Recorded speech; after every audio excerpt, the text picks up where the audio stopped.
In the 1700s, Washington Square Park was a cemetery for yellow fever victims. There are still 20,000 people buried under the park today. In the 1820s, the park was built for the gallows, a place to hang criminals.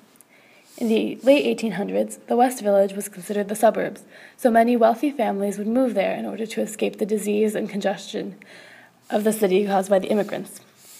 From the 1950s spanning to the present, there have been countless riots in Washington Square Park against issues such as the Black Panthers, communists, and the Vietnam War.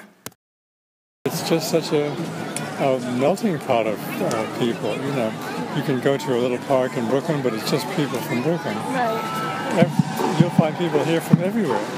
We were just sitting in the park over there, and there was on one side there was a couple who were German, speaking German.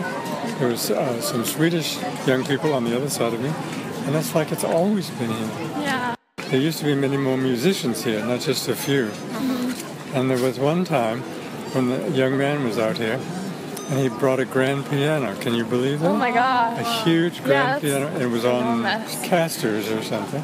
He brought it out right about here, and he played. And he asked people. It was classical music, and he asked people what they wanted to hear, and he just played for hours. Wow. And then the park people came and said, "Well, you can't really play anything in the park here that you can't carry." And since he couldn't carry a grand piano, everybody got very upset. They were very happy to have him there. So everybody helped him sort of push the piano over to the side.